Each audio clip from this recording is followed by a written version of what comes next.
Good morning, Raptor freaks. Lexi Otts here. It's Monday morning. The Raptors beat the Warriors. Oh, I got my Marquise Noel number 24 victory light on behind me. Light the beam, light the Marquise Noel 24 victory light. That's right. That's right. I was joking last night. It's part of the title of this stream that RJ Barrett said in his interview when he arrived in Toronto that he wants to bring back the winning vibes, the championship vibes of 2019. That's why I'm wearing my champion hat, wearing my champion shirt, because RJ just got that vibe going back in the Bay Area. Yeah, you know how you know that it happened for real was you see the crowd in the arena for the Golden State Warriors. Yeah, yeah, that was fun. You know, the Warriors are so cocky. They annoy me. Like, here's a little history lesson. When we played the Warriors in the finals, when we beat the Warriors in game one, the day that Drake wore a Del Curry jersey to the front row, wore the father of Steph Curry's Raptors jersey, 30, number 30, that Dell wore when he played for our team. When we beat them in game one of the finals of 2019, you know what Steve Kerr said after the game? He said, I didn't scout them before this game. We just showed up. I didn't realize who they were. It was really stupid. It was annoying to me. It was disrespectful. Well, Steve Kerr's the same way. Still, he hasn't learned his lesson. And I understand why Warriors fans are saying they need to fire Steve Kerr at this point, because honestly, that man's on cruise control. Honestly, seriously. I watched the interview with him before the game, and he said this. He said, I'm not really familiar with Toronto. I pay no attention to them, really. He said that. And I'm like, motherfucker, didn't you learn your lesson in game one of the finals in 2019? I guess maybe you have some sort of like PTSD about the Raptors, and that's why you don't want to go scout them. You don't want to go look at them. You don't want to see them. You don't want to remember the one team that beat you in the finals when you played them and you've never beaten in the finals. You don't want to remember that, Steve Kerr? Is that why you don't do your homework? Is that why you don't scout the Raptors before you play them to know that a guy named Scotty Wayne Barnes can just back down your Hall of Famer game changer or change the culture of the game to three-point land? You can back him the hell down and make him look like a little baby, dominate him. You didn't know that, did you? No, you didn't, obviously. Because of the first half, you let us just run ramshot over you with size, with big men, taking you downtown and putting it down. And what can your little babies do? Nothing, nothing, nothing. In fact, this was a dream of Scott's. This is a dream of Scott's, what happened last night. You know, he only got 6 points. And some people will say, well, Scotty didn't even have the big game, Lex. Why are you talking about him first? Why aren't you talking about RJ?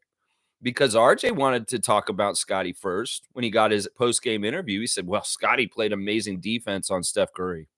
He said that. He said he gave credit right away to Scotty Barnes for the way he played Steph Curry. And that's true.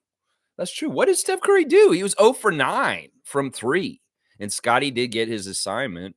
In some ways, Scotty did an OG Anunoby impression last night.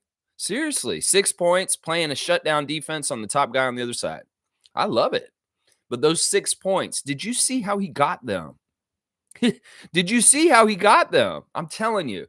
I remember sitting in a Scotty Barnes Twitch stream, watching him watch Steph Curry highlights. Yeah, he's a huge fan of Stephon Curry. And I can remember a couple summers ago, was sitting in that Scotty Barnes Twitch family, Fiercely Saw Sarah Cool Cat, yes, Scotty Barnes Twitch family 2022. Watching him watch a highlight reel of Steph Curry and go on and on about how Steph is amazing. He's one of his favorite players, that he's this, he's that, and all this stuff. Well, Scotty, you're living your dreams. You took that guy downtown and you made him a little baby on your back. You embarrassed him. Honestly, you abused him. You abused him down low. Like, you could do that to any guard in this league. You can do this whenever you want. I love it. I love it so much. When I saw Scotty taking Steph Curry downtown and just dominating him right next to the basket, I was like, he's living his dream right now. That's what I was saying. I was like, Scotty's going to probably pinch himself after this. He's playing against Steph Curry, somebody he's watched since he was a little kid, and he's absolutely dominating him in the low post. This is a beautiful thing. Oh my gosh. It was so beautiful and so awesome and so amazing to see that NBA official and Raptors official did not put it in the highlight reel after the game. I'm like, come on, man. I want to watch the highlights of the game. I want to see Scotty abuse Steph Curry. Please, can you put that on the highlight reel? They didn't. They didn't. Maybe out of respect for Steph. I don't know why they didn't put it on there. They should have. They should have. Those are the highlights I wanted to see. I want to see Scotty beating up little baby Steph, just beating him up. Just going, I'm gonna dunk on you, right on your head, and there's nothing you could do about it. There's nothing you could. There's not a damn thing you could do. You may be the most powerful current NBA player for this era because of what you did with your 3-point shooting and your prowess, but man, not tonight. No, you're not. You're just another little baby. I'm gonna dunk it on your head. They didn't want to make Steph look bad, so they left it out of the highlight reels. Man, I really want to see those highlights, though. Man, did I ever. Wow, what a great game. What a great game. Once again, Golden State, you're too cocky. You're too sure of yourself. You're too overconfident. All those people that showed up for that arena last night, those Golden State Warriors fans showed up, and they got shook. They got shook real good. Boy, did they get shook. It was hilarious. We kicked their ass right away. RJ Barrett. Oh, my gosh. I told y'all, it hits different when you're playing for your country, when you're playing for your team that you grew up watching as a little child. It hits different. And, man, he was on a mission. If the Raptors have had any problem starting games this year, well, we got our antidote, and it's 2 former New York Knicks. Holy crap. RJ opening this game like a can of whoop ass, like Stone Cold Steve Austin. I'm going to come out there and bomb a 3 on you right away. Bam. Nothing you can do. Nothing you can do. And then, whoa, RJ's like talking smack to Klay Thompson. He's like, yeah, Klay, it's going to be a long night, bitch. He's like, yeah, he's bombing 3s, killing them for Canada, for Toronto, for 2019 vibes. Yeah, those Warriors fans. Did you see them on the sideline, the way they were looking during the game? Did you see them boo their team at halftime when they went to the dressing room? Did you see them boo their team? Did you see them shook in the second half as the Warriors tried feebly to try and come back against us? They're not a team. They're a collection of old and young players that really aren't meshing at all. They look like us 2 weeks ago. They really do. And the fans look so shook. So shook. I love watching them. Show some more crowd scenes, please. Please let me see these Warriors fans. It made me feel 2019 vibes all over again. Oh, yeah, it did. When we went into their building and beat the shit out of them in the finals a couple times. Yeah, it was fun. And they left early, of course. They left early. Well, y'all didn't do the scouting report. Y'all didn't do your homework. You didn't do what I do, which is go scout the team the day before and talk about it in the morning with the team. No, you didn't do that. And it showed. It very much showed. It's hilarious. Steve Kerr starts a big lineup after halftime. It's like, why did you do that? That's what they asked him over and over again in the press conference after the game. They said, why did you switch the lineup after halftime? I mean, are you stupid, Warriors press corps? Why? Because Scotty Barnes owns Steph Curry otherwise. That's why. That's why you don't understand why he switched the lineup after halftime, because he was getting absolutely destroyed down low by big men. And there's a little guard lineup. It ain't going to work with us. No, it ain't. No, it ain't. We could keep up with their firepower. We could beat the shit out of them down low. It was over for them. It's just a mix of you're not going to win because this team is better than you. They're more connected. They're more talented. They're longer. They're bigger. They're stronger. And if your 3-point Hall of Famer ain't going to be making shots, well, you're fucked. You're absolutely fucked. Yeah, Steve Kerr, you Warriors fans are sick of you in some ways. I'm hearing the noise from their fan nation that, man, you're washed, bro. You're washed. You're just cruising off of your dynasty days. It's so crazy that we're at this point in the league where people like Steve Kerr and Greg Popovich are getting sullied all kinds of different ways by their fan nations. Yeah, in some ways I don't agree with the Popovich stuff, but the Kerr stuff I can get behind. Let's just put it that way. The Kerr stuff I can get behind. All right, there's a little introduction to the stream today. This is supposed to be a fun day. This is supposed to be a celebratory day. And, I talked to Jill a little bit after the stream yesterday. And listen, we have agreed. She has said this to me, and I agree with her, that this should be a fun, positive stream. And she's right. She's exactly right. And that this is a place for us to have fun and celebrate. And it shouldn't be a place where anybody's having any bad vibes or anything like that. And I agree with her. So we're going to try and keep it as positive as possible. I go to ESPN website this morning. I see Siakam's face right in the center of it. And I'm like, well, okay. Yeah, we just beat the crap out of the Warriors. Thanks for the press, ESPN.com. Yeah, but the article is about how imminent it is he's going to get traded. That's something we don't need to talk about today because I don't believe it. Honestly, I do not believe it. I think that a lot of people in Raptors Nation that are real Raptors fans and really do care about this team understand that moving Siakam at this point doesn't make any fucking sense. Yeah, the people that are saying they need to move him are the scared people. They're the people that see a real big three developing in Toronto, and they're scared the hell out of it. They don't want that to happen. They don't what you're gonna have Scotty, RJ, and Siakam? That's too much for Toronto. One of them has to go. This is the same playbook they used with Vince Carter and Tracy McGrady. That one of them has to go. They're really scared. That's how scared they are. They ramp up the trade rumors because they're really scared. That is really what it indicates to me. They put him right front and center on the front page of ESPN's front NBA page this morning. And it's not about us beating the Warriors. No, it's not. It's about him and Zach LaVine being two of the top trade people that's going to happen right now. They're just saying it's going to happen. Everybody's saying just trade him, just trade him. Who's saying that though? Who is saying that? Outside people, not Raptors people. No, people that love other teams that are scared of Siakam cooking them like a spicy treat. Yeah. Yeah. Make them a little spicy treat for Siakam. Yeah, they're sick of that. They don't like seeing his Jordan-esque moves used against them. They want to go see him go somewhere else. They don't want to see him on Toronto. Makes Toronto too good. Makes Toronto too good. So yeah, it's ridiculous. So I'm saying let's focus on the celebratory things about last night and the good stuff in Raptors Nation and all the rumors. I love what Matt Devlin said at the end of the game. I don't know, Matt, if you're listening to me, I love you, man. I love you. I'm just going to straight up say that. I love you. I love you, Jack. I love you, Alvin. I love you guys. I love our color commentators and our play-by-play announcer, Matt Devlin. I really do.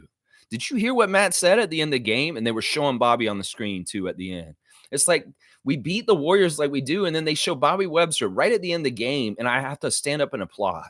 Seriously. I'm like, yeah, there's Bobby. There's my GM, yo. What's up? What's up? Yeah. Yeah. I found myself last night once again, all after the game, every 10 minutes, I'm just laughing for no reason because we're literally laughing right now in the Toronto Raptors fan nation. We're literally laughing. It's like we hadn't breathed for a couple of years, and all of a sudden we found oxygen. Oh my gosh, is how it feels right now as far as our offense and how it does not struggle anymore. It's amazing. It's honestly amazing. Wow. I don't even know I can go all over the place with this game.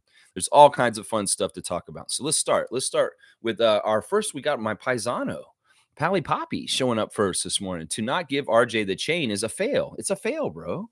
I get this. But I think I know what Darko's doing, Nameless. I think I know what he's doing.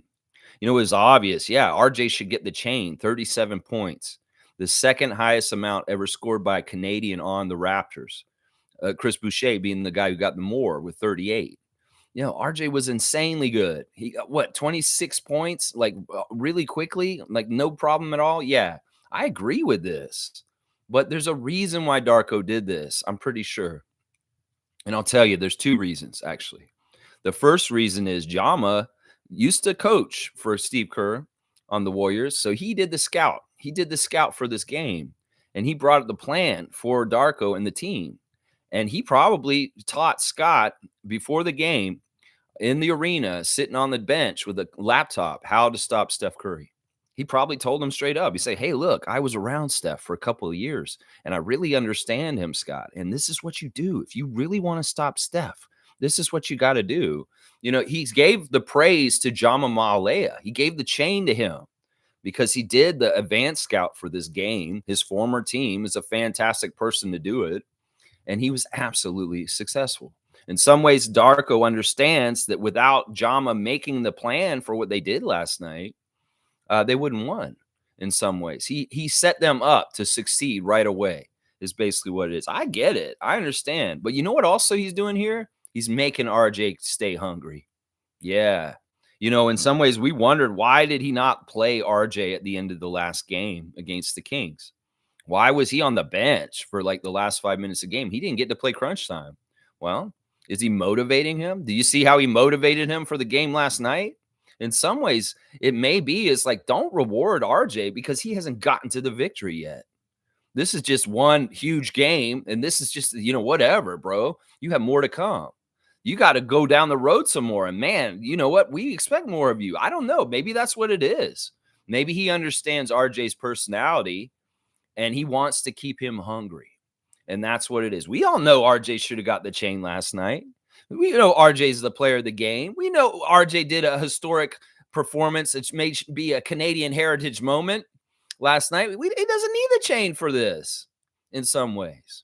And in some ways, Darko may be keeping that carrot in front of him is part of his strategy. I don't know. I agree with you. It's obvious RJ should have got his first chain. Emmanuel's got one already.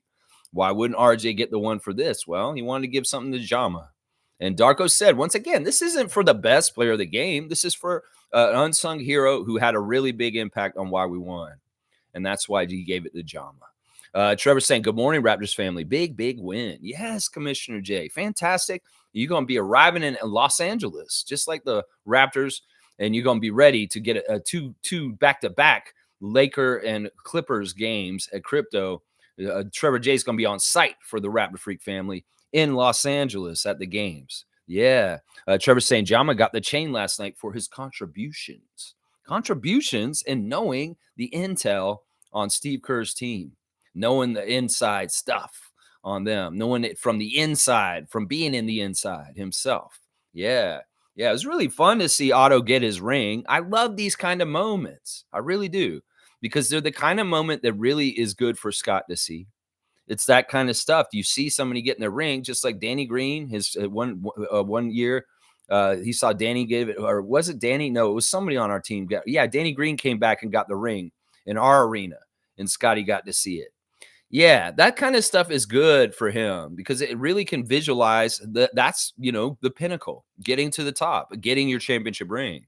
And seeing Otto get his last night was awesome. There was a picture. Actually, I'll do this right now. We'll do the Raptors Instagram stories right now because it's fun. Dennis is coming in the game with he had a nice blue suit, like track suit on, and he's the bag man as always with his water. Nice pictures of him in the game in action. Dennis was pretty good last night. I didn't have any problem. And he's got a picture of RJ, and it says 37-piece chicken nuggets, and he's celebrating RJ with his big night last night. And then he's also celebrating Otto getting his ring from Steph Curry, saying, Otto, that's tough, Brody, getting his ring. Let's see. Who else we got? We got RJ. He's got that cool picture of him shrugging his shoulders like this. Oops, I accidentally dropped 37. My bad. That's funny. Accidentally. Yeah. I'm sure there wasn't anything accidental about that. You were a man on a mission. By the way, you were talking trash to Klay Thompson. Yeah, you were. Yeah, you were. Emmanuel quickly putting it on blast. We see Mr. New York City. It says life is about to show you how good it can get. I hear you, Marquise. The Raptors are looking good. You got the Texas Legends tomorrow. We'll have a doubleheader tomorrow, guys.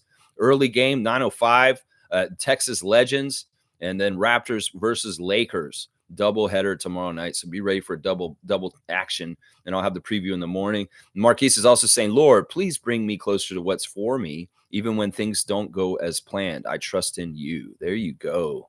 There you go. And he's putting on blast the guys who were in the Raptors game last night. Marquise Noel celebrating the accomplishments of Quickly, Barrett, and Boucher on his Instagram. Christian Coloco putting on blast Otto getting his ring. I like that. Slim Duck, really good game last night. It was hilarious what Slim Duck said. He said, 7 out of 7. I've never done that before, because honestly, I don't think he has. That's true. He had a perfect game last night. Very interesting. And he's just enjoying it, man. Enjoying it. Yeah, 17 points, 9 rebounds, 1 steal, 1 block, 7 of 7, 3 for 3 from 3. Slim Duck going crazy last night. He congratulated Otto Porter also. You see him standing behind him when he gets the ring. Because Chris has a ring with Golden State himself. Chris has 2 championship rings. He won one with the Warriors the year before he came to Toronto, and won one with us.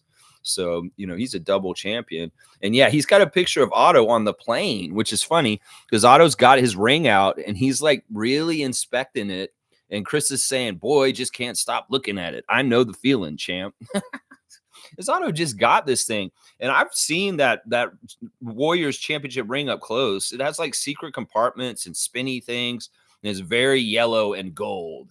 It's very, very, very interesting championship ring. Every championship ring has its own little tricks and stuff. Like the Denver one this year is really interesting with some like drawer that opens up.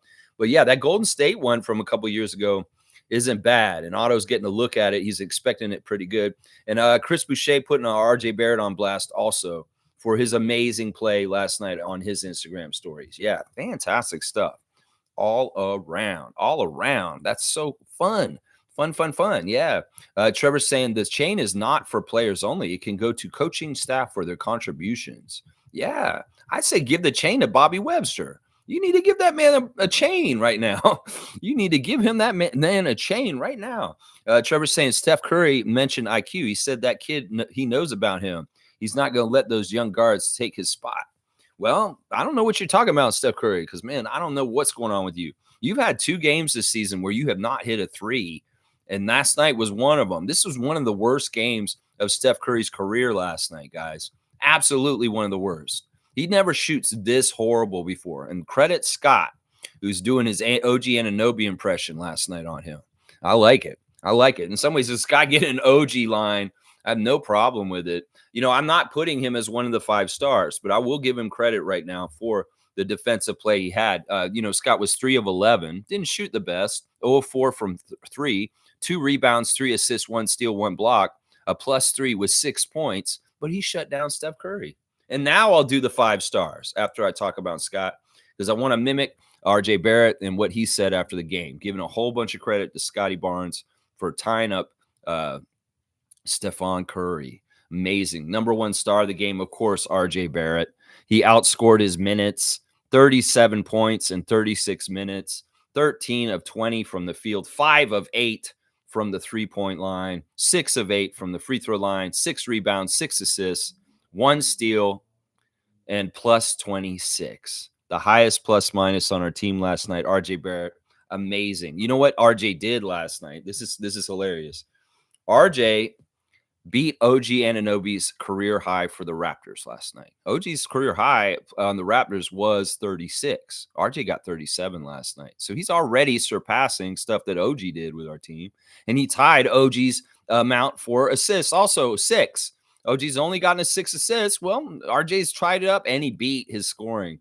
I'm not trying to make this a RJ versus OG thing, but in some ways this can be compared because they've gotten traded for each other just now. So yeah, amazing stuff by RJ Barrett last night. Number 1 star of the game. Probably should have gotten the chain. Y'all are exactly right. My second star of the game is Chris Boucher's perfect night. 16 minutes, 17 points. Both the Canadians outscoring their minutes last night. I was looking at the Canadians for the Warriors, Andrew Wiggins and Corey Joseph, and they scored collectively 3 points. 3 points for Wiggins, and that's it. And meanwhile, our Canadian guys scored 54 points, 54-3. 2 Canadians on our team against their 2 Canadians, outscoring them like crazy. Awesome. Good stuff. Yeah, I was wondering about Wiggins. Wiggins looked a little washed last night. And like, if he thinks he's going to play for Team Canada, you better watch out, Wiggins. You're going to have to try out like everybody else, and you may not even make it. I'm going to say that right now. In some ways, people are saying we need to trade to get Wiggins. I don't totally agree with that. I really, really don't. I mean, unless it's for a really bit player and we're making him a reclamation project and making him kind of somewhat what he was in like the last couple of years before. Yeah, maybe if it's like trade Gary Trent to get Andrew Wiggins, maybe. But otherwise, I wouldn't want him right now. Something's wrong with him. He's not playing right. He's not playing right for sure. But our Canadians were awesome. Good to see Corey Joseph out there also. Because listen, there's history with the Canadians on our team, Corey Joseph, Chris Boucher, and now RJ Barrett. And it's just the Canadian content was so good last night, right? Right, Beaver? Right, Justin Beaver? See, Justin Beaver is our Canadian content officer for this channel, and he's very proud of the Canadian content in the game last night. That two Canadian players on the Raptors were dominant and two best players. And then we also had guys like Wiggins and Kojo on the other side. So Canadian content was a good high, right, Justin? Yeah, you're very proud of that. You're happy about that, right? Yeah. All right. Well, you're my son. Thank you. Now go back to bed. Good night. There you go. All right. Yeah. But yeah, Chris, let's go over the line again. 7 for 7, 3 for 3 from 3, 9 rebounds, 1 assist, 1 steal, 1 block, plus 17. The blocks, some of the blocks last night were insane. Scotty had some nasty blocks. I thought he had more than one. They only got credited for one. Siakam had a very couple blocks, very nasty blocks. We were blocking them pretty funny last night. It was hilarious. My third star of the game is Jakob Poeltl. Jakob Poeltl with a double-double, 14 points, 11 rebounds in 31 minutes, a plus 21, 6 of 8 from the field, 2 of 5 from the free throw line. I'm telling you, his free throws look better because he changed his technique, and it seems like he's just shooting the free throws just a little more clearer, like more directed. 5 assists, 2 turnovers, plus 21. Yeah, great game by Jakob. You know, he's funny, man. You can tell that him and Quickly has some really good chemistry already. You know, Jakob is a kind of player that's going to be some people are just not going to understand why he's so good for us, and some people will. And the people that understand are the ones that understand basketball. Other people that can't see the worth and what Jakob Poeltl brings to our team on his $80 million contract, well, I can't help you because you may be a lost cause as far as things. If you can't see it for yourself and watching these games this season, well, I don't know how to tell you. You need to open your eyes and maybe educate yourself on basketball a little bit better because Jakob Poeltl has been amazing in the last couple weeks. Absolutely fantastic. Absolutely solid. Let's see. My 4th star is Siakam. Siakam's weird, man. At some point last night, I felt like he was quiet quitting. Like a little bit like OG did in the last month. Maybe the trade talk is sewering him down. He's weighing him down, and maybe he is hearing it. And he, in some ways, I didn't feel like he was totally trying in the first half, but he turned it on and played better later. 16 points in 30 minutes, 7 of 11, 2 of 3 from 3, 6 rebounds, 6 assists, 2 blocks, a plus 5. Yeah, I mean it's an efficient scoring. He could have been more forthright, but I guess RJ was being that guy who's going to kind of like say, "I want the ball, I'm taking over." In some ways, I wish Siakam would do more aggressive things like RJ did last night. If there's anything that RJ did last night that could possibly be good, is influence Scotty and Pascal to be more like him last night. Seriously, go be aggressive. Go take shit. Scott, you could do that too. He's like, man, RJ just scored more than I've ever scored in my career in like his 4th game with the Raptors. Maybe I could do that. Yeah, Scott, you could. You could go for 40, get closer to 40. I mean, I think your high is like 32 right now. You could get more than 32. You want to go get 37? You want to go get more than 40? Scott, you can do that. RJ may show you how. Like, just watch him. You say, oh, I see what he's doing out there. Okay, I'm going to try and do that myself. I would love for that to happen. That would be amazing. That would be so awesome. Schroeder is my 5th star and last star. I could have picked a couple different people. Of course, you know I'm going to pick out my favorite Dennis. 6 of 10 from the field, 28 minutes, 13 points, a plus 14, 1 of 3 from 3, 3 rebounds, 4 assists, 0 turnovers once again. This is the 4th game where Dennis Schroeder has 0 turnovers. He has not had a turnover in 2024. Nobody's going to talk about that. Nobody's going to talk about that. And honestly, the man is amazing. I know, listen, him off the bench has been fantastic. It's been absolutely a godsend. Some people are saying, well, we told you that, Lex. He shouldn't have been starting the first one. Well, in some ways, we needed him to start at the beginning of the year because of the team makeup and what was going on. But this naturally happened this way, and it's been a great, fantastic development. Schroeder really shoring up our bench and making it capable and not making a whole bunch of boneheaded mistakes like a couple weeks ago. So, yeah, we love Dennis. And honestly, I could have recognized Gary Trent here. I could have recognized Scotty as one of the stars at this point.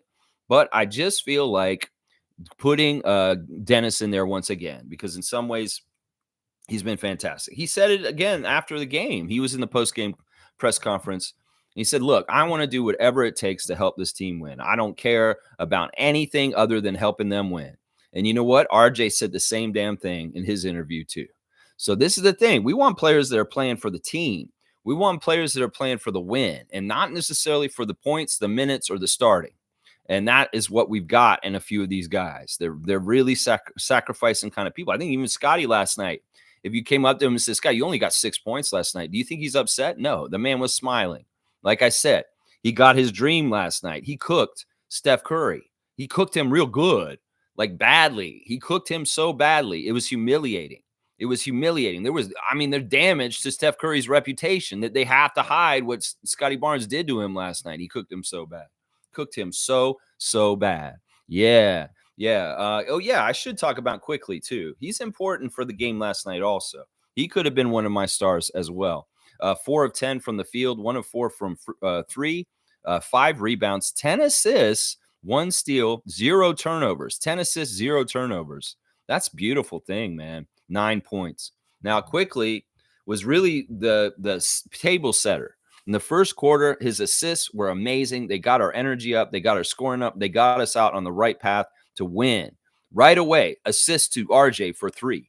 And then, boom, he had 9 assists right away at the beginning. He only got 1 later. So he wasn't really doing a whole lot later, but he really got us jump started at the beginning of the game. Huge props to Emmanuel Quickly getting us started quickly on the game last night. He really did make it conducive. And this is a fun thing. That's his career high for assists, I believe. I don't think he's ever gotten that many assists on the Knicks. And this is what he said coming to Toronto. He said, I want to show people that I'm a playmaker, that I'm not just some shooter, scorer, guard, that I'm somebody who can pass and set people up. Well, you're proving it. You're proving it. I believe you. I believe you, Emmanuel, that you could create. Because, man, you are making some amazing passes. Like, what was this stuff with the full court transition passes last night? Like, looking like Kyle Lowry's back on our team. It's like, listen, if we were quarterbacks last night, some of our guys had a completion rate that was awesome. Like these full court passes, and it's RJ or Siakam grabbing it and catching it like a wide receiver and putting it right in right away. That stuff was beautiful. The fast break and the transition offense for the Raptors was just a sight to behold. It was really fun, really fun. And those guys are great athletes that can catch it and put it in really quickly like that. Really amazing stuff. And I love it. I love the dunk by Siakam in transition. I love the catch, just like over the shoulder catch and then lay it in. Oh, I love those plays so much last night. They were amazing. So good. IQ really got the table set right. Trevor's words of wisdom this morning. May the light of goodness shine on your path today. May help direct your steps in the right place for the achievement of your purpose. There you go. May the light of goodness. I got the light shining right on me, trying to fix the lighting in this show. And I say, yeah, let's let that light of goodness shine on your path and help guide you to the right place of achievement. There you go. I like it. All right, Jay Yo's here. We got Sixers fan checking in with us, a friendly Sixers fan that we enjoy having come by and say hi to us every once in a while. Jay Yo, how are you doing, my man? As a Sixers fan, Raptor Streak, just wanted to say congrats on the trade and to the newfound success. Siakam, Scotty, quickly, RJ is a really nice 4. Thank you. Thank you, Sixers fan, Jay Yo. Yeah, it'll be fun to play you guys the next time we play you. I don't think we play you guys for a bit, though. I think we got the Celtics coming up again, and that's going to be a test that's going to be really fun after we get back from this West Coast road trip. Of course, the first game back after being out west, they're going to put the Celtics at home with us. Yeah, well, we hope we can beat their ass and look a little better against them than we have all season so far. And yeah, the test when we get another chance to come back around against Atlantic Division teams this time, hopefully we will win one. 0-9 against the Atlantic Division, the Raptors right now.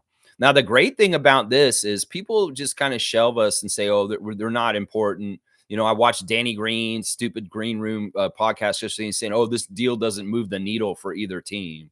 That's bullshit.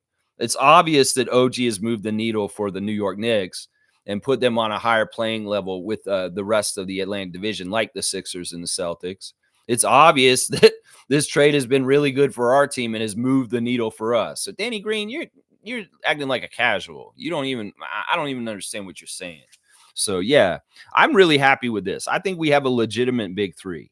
I think that you can say RJ, Pascal, and Scotty are a true big three in the NBA. You know, Emmanuel, I mean, if he gets like more like Maxi, yeah, maybe we do have a nice four.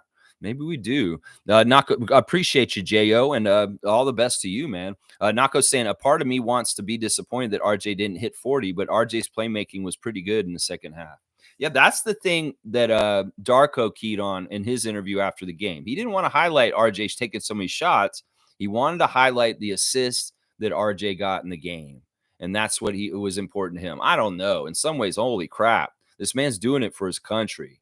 And you can tell. I love the little moment with him and Chris at the end of the game where he kind of took him aside. I'm not sure if Barrett and Boucher got along because I'm always wondering why Boucher is not on Team Canada. And, you know, Barrett, his dad being in charge, I'm like, is there something weird between these guys or something like that? But no, they love each other. And the way that they bonded in this game last night was fantastic. You see them at the end of the game kind of, you know, dapping the two Canadian guys on our team. And there's a good bond there. I was thinking, we talked about in the chat last night, maybe RJ can talk to his dad and get Chris on the Team Canada. Maybe. I mean, but the one thing that we talked about in the chat last night is maybe Chris Boucher does not have a body conducive to FIBA competition. That maybe he can play in the NBA, but his very specific body type and the way that he plays may not be good for the overly physical FIBA international play. And that may be part of the reason why Chris is not on Team Canada. I don't know. I'm speculating. It could very well be RJ could go talk to dad and say, you know, I'm playing with Chris on Toronto right now. He's amazing, dad. He's a really good, like, a role player. And he gets a lot of rebounds. He's good energy and stuff. You guys should consider putting him on Team Canada or at least give him a tryout to see if he can make the team. All right, son. Maybe I will. You know, maybe something like that could happen. That would be cool because that's what I was thinking after this game. It was like, man, Chris Boucher, maybe he should be on Team Canada. You know, it seems like him and RJ get along real good. There was a interesting moment where Schroeder was talking to Wiggins during one of the free throws. I saw them. They're both kind of holding their knees and like he's standing next to him. He's talking to him. And I was just imagining, what is Dennis Schroeder saying to Andrew Wiggins right now? What is he saying? I was like, let's fill in the blanks. Let's like Winders this. Maybe Dennis Schroeder, because we know what he did this past summer with Maxi Kleber, maybe he was giving him the goods about like Canada. I mean, he's like, Andrew, you should get up off your ass and stop being flaky and figure out what you're doing with Team Canada. Are you on Team Canada or not? I talked to Maxi Kleber last summer. And I said the same damn thing to him about Germany. Well, are you going to play for them or not? And it's like, he's like, and Andrew's like, whoa, what are you doing? And then RJ heard him and he walked over and he said something to the two of them when they were talking. I can only imagine what it was. Something about FIBA, something about Team Canada. Maybe you were telling him, he's like, man, you're not going to make the Team Canada, Andrew, the way you're playing right now. You won't make Team Canada. I'm sorry. That's what Dennis said probably to him. And RJ's like, man, leave him alone. I don't know. I'm just making stuff up. I did see Dennis dogging out Andrew Wiggins in the second half, though. And RJ walked over and said something to them at the same time. I love this whole thing that RJ said after the game. He said, I know Dennis from FIBA this summer. We competed against him. Team Canada versus Team Germany. He was such a tough competitor. And I learned so much about him when I played against him this summer in the Philippines, in Southeast Asia. And, you know, playing with him on the same team, I've realized even more how smart he is and just how intelligent he is as a player. So RJ giving major props to his teammates after the game when the shine's on him. Props to Scotty, props to Dennis. Really, really cool stuff. I mean, it's got to be cool in some ways. It's like he really did compete at a high level against Dennis Schroeder and Team Germany this summer. And now he has the MVP of the FIBA World Cup on his team with him. Yeah, that's awesome. That's awesome right there. I love that. I love that so much. Let's see. Cowboys saying, good morning, Lex. Bam. Raptor Freaks. Let's fucking grow. I have nothing to complain about. There you go. There you go. Bradley, you're getting a dunk. I'm going to give you an assist because he just said what I wish more Raptor fans would say this morning. I have nothing to complain about. I just want that to be more common. Can we just be happy fans? Can we just enjoy winning and being happy and not be toxic and try and figure out the next move, the trade, be critical of the front office, try to figure out this, get mad at Dennis for this? Can we just be happy? Can we just be happy? That's what I like to do. He has nothing to complain about. I'm all about it. Cowboys say my 3 stars are RJ for stepping up for his teammates when they needed him, Chef Darko for great coaching job, and Masai for making this trade. Rely on Masai. One of the great things about Darko as a coach is he doesn't take his foot off the gas. Sometimes, our team would be lazy. They get a good lead and they let down. They let down the energy. They kind of like, maybe let the other team get on a run and come back and like take the lead back from us. No, Darko's cutthroat. In some ways, he's crazy. Like he says to them, I don't care if you're up 20. Don't stop. Just keep putting the pressure and kill them. Kill them. He's really that kind of coach. I'm getting that attitude from him. Like even the games where we were losing, like a San Antonio game earlier this season or that Washington game, we had no business being behind to the Wizards. We didn't lose like our Kings on Friday night. We get down by like 20 points, but do we stop? No, we're relentless. In some ways, our team is more relentless or just as relentless as we were with Nick Nurse in some ways on offense and not giving them a break. Like in some ways, the way that the game went last night, we blew them out. We could have just been coasting after that. No, we played at a high level, even with a 20-point lead, and kept pushing them down. And that's smart. That's smart. In today's NBA, where a lead can shrink, especially against a team like the Warriors, you can't let your foot off the gas. And I love this change that I'm noticing as we get to know Darko more, that he really pushes these guys and he says, don't look at the score. He says that to them all the time. He said, don't look at the score. Just keep playing the right way, play winning way, and just keep beating their ass. That's what he's telling them. So yeah, big ups to our coach.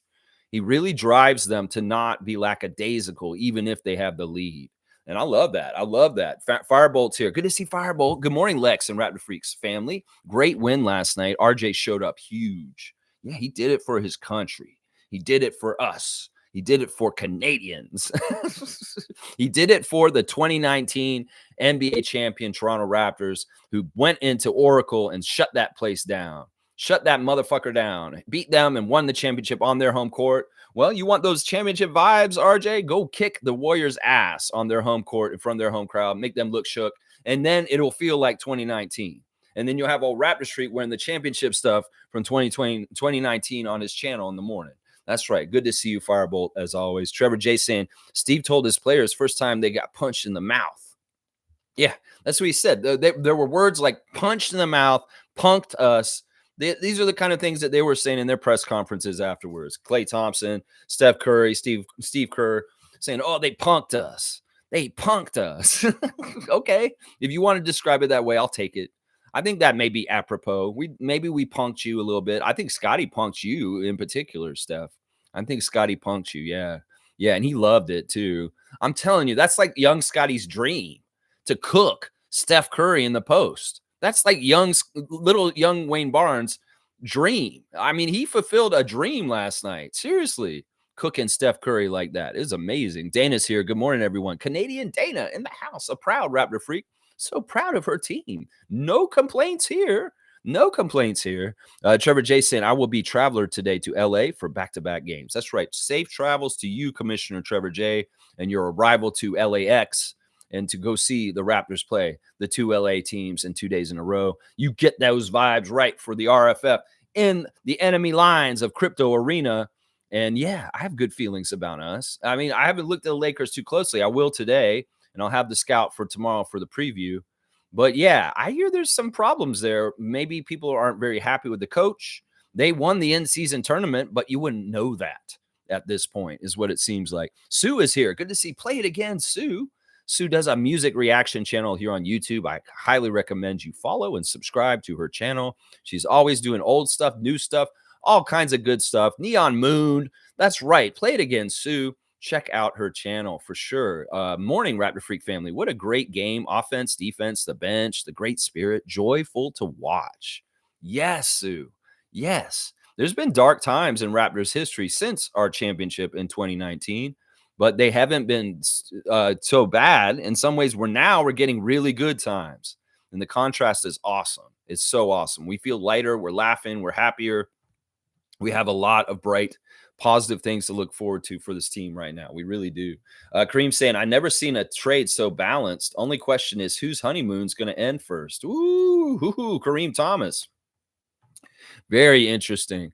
I don't know. Knicks fans are very happy that they're 4-0 at this point. They're getting the goods. I mean, they did really handle the Sixers in that game recently, like really well. I don't know. I mean, in some ways, I don't care. The alliance is strong. I would love to see them continue to have success. And of course, I want us to have success. So, we'll see on the 20th. In some ways, that'll be an interesting game when we go to Madison Square Garden and play the Knicks for the first time after the trade. That is a really good place to gauge it, is when the teams play each other. And when we go there on January 20th, we'll get more answers to that. Yeah. Pally Poppy saying, Kareem, this trade ain't balanced. In 3 years or less, the whole world is going to know that. Whoo, Nameless making a big prediction. And I'll bet it has to do with, well, the two guys that came from New York. Emmanuel Quickly has a lot of potential. RJ Barrett, in some ways, was maligned and disrespected in improper ways in New York's ecosystem. They've made up all this bullshit about who he is and what he is in this league, and it's wrong. It is wrong. In some ways, it's similar to DeMar DeRozan. It really is. People say this, they say that, but they don't look at the other stuff that's really important. Like, I love RJ's interview saying that when he was a kid, he played a lot of board games and card games, and he was super competitive about it. He's just like that kind of guy. If you're going to play him in something, he's going to want to beat you. And I love that. That was something we were missing. An X factor on the Raptors team was guys who really wanted to win, who cared about it and knew how to do it on the court. Well, RJ's on our team now, and he's that. It started when he was a little kid. It's like everything he did, he was competitive about. And that's the kind of person we need on our team. We've needed this. In some ways, Scotty has this too. It's got to be unlocked on the NBA level a little bit more. And in some ways, RJ can be a little light to show him, well, I'm a little bit further down the road, and this is how I did it, Scott. He can guide him to a degree to get Scotty to higher potentials. In some ways, it's mentality. In some ways, it's preparation. In some ways, it's just, wanting to go get it because you really want to win. And RJ, in some ways, really wanted to win more than anybody else last night. And I love that. I love that so much. Yeah, I don't know if this trade is balanced either. I think that there's two parts of the trade that went to New York that may not totally come through. Obviously, one of them is not going to probably. One of them is 50-50. OG's solid. He's fine. But on our side, I can say this. We got two parts that are for sure coming through, Quickly and Barrett. And we'll see what the draft pick is around draft time, because that could be really a part of what determines whether this trade was balanced or not also. Yeah, it's going to be interesting. Let's see. Trevor's saying no trade talk today. We only celebrate the good times right now. That's right. All that Siakam garbage out the window. I love what Matt said. You heard him what he said at the end of the game. He said, listen, fans, he may be listening to us. I think he is. Because he said, listen, a lot of the stuff that's rumors is just bullshit. He didn't say that exactly, but he said it's not true. A lot of it's not true. And don't believe a lot of this stuff. It's like Matt Devlin's in the middle of the machine, and he's the only voice of reason in the middle of that stupid media machine that's doing like the intros on the guys at the beginning, talking about the trades. And like, meanwhile, the play-by-play in the game is telling us, don't believe all this rumors that my company is putting out there. You go, Matt Devlin, and you rage against the machine, and you tell us the truth in the middle of the broadcast. You said it straight up right at the end of the game. It's like these trade rumors, a lot of them are just bullshit, and you should listen to them, fans. Don't get all upset is what he's saying. I love you, Matt. Thank you for saying stuff like that on the broadcast, because it helps the fans. Some of them just need the education. Some of them need the guidance from you. And to hear you say it, a bona fide voice of the Raptors on the broadcast, is a huge thing. Thank you so much, Matt Devlin. Thank you. Thank you. And it's crazy because he echoed a lot of my rant from the other day about why can't we just enjoy basketball? Why do we have to be all bent out of shape and worry about rumors all the time? When do we just get to sit down and watch the game and enjoy it? Why do we have to worry about Siakam? Why do you make us have to have anxiety about Siakam this, Siakam that? Siakam's smiling. Siakam's happy. Siakam's winning. So what's the problem here? The front office will do what they're going to do. That's what we'll find out later. Pally Poppy saying we put our hands in the Knicks' pockets. Fleece scarf. Fleece scarf. We put that OG fleece scarf on them. Fleece the scarf. The scarf was made of fleece. Yeah. Yeah. OG scarf is now made of fleece. And I love OG. He's doing amazing and he will have a huge impact for them and he will help them win. So everybody's happy. The alliance is strong. New York Nation, Toronto Nation. We are friends now because we've got friends. I mean, Ben Stiller's going crazy about a Raptors win last night. When the hell has that ever happened? Ben Stiller, Hollywood star, huge Knicks fan, getting on Twitter and recognizing RJ Barrett for his accomplishment last night. The alliance is strong. If Ben Stiller is going to go crazy about a Raptors game, yeah, I'm all about it. I am all about it. Jimmy's here. Good to see the Pope of Positivity. That start of the game was great. We came out and threw the first punch. Our offense is looking much better. And how about RJ? Oh my gosh. And props to the bench. Yeah, the bench scoring was fantastic, Jimmy Pope. I was like, wow. This is amazing bench scoring. There's all kinds of things about our offense that just opened up. Like it's so I feel like, listen, I talk about this analogy, the stew. A team is like a stew, and you can put different ingredients in the stew, carrots, potatoes, a seasoning, whatever. You want to get the right taste to your stew. And I've talked about this stew in the past. I haven't brought it up very much, but now I want to talk about it. The stew tastes good right now. Like whatever ingredients are in the stew right now, Bobby and Masai, you need to keep that stew recipe because honestly, I feel like it's interlocking well. Like one of the things I said last night, I wrote this to Pirtle in the after game in his reaction to the game. I said, y'all are fitting like a puzzle pieces. Y'all are really like lining up like jigsaw puzzle, and the pieces are seamlessly fitting in. Like there's nothing wrong with this. There's nothing broken about this team. Siakam needs to stay because he's a part of this. And that's the thing that's crazy about this is like the team is like whatever problems they had or dysfunction or confusion or weirdness about their team is gone. They know it now. They have all these different looks of how the offense can attack them, and it benefits to everybody else. The ecosystem is so biodiverse with offense at this point, with his quickly and his quickness and RJ's bowling into the lane. Those two things right there open everything up for everybody else. Siakam can shoot better threes now. So can Barnes. And they can still do their things. And it's like, it's a problem. Even some people have talked about how RJ being left-handed really kind of makes it a dual threat. And he can play on the one side on one lane. And, you know, you got like Siakam and Trent on the other one with the right hand. So it's like, it just fits. This isn't OJ's glove. This bitch fits. And I don't understand why anybody would want to change the team at this point. It's like you get to a point like this with the roster, you say, lock that bitch in. Lock it in.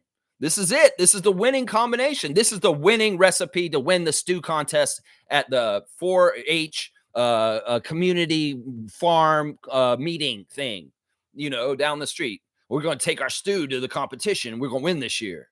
Yeah, let's let them taste it. It tastes so good right now. That's what I'm saying. You don't mess with that stew recipe right now, Masai and Bobby. You got it. Très magnifique. It tastes so good. Bonjour, bonjour, bonjour, RJ Barrett and Chris Boucher.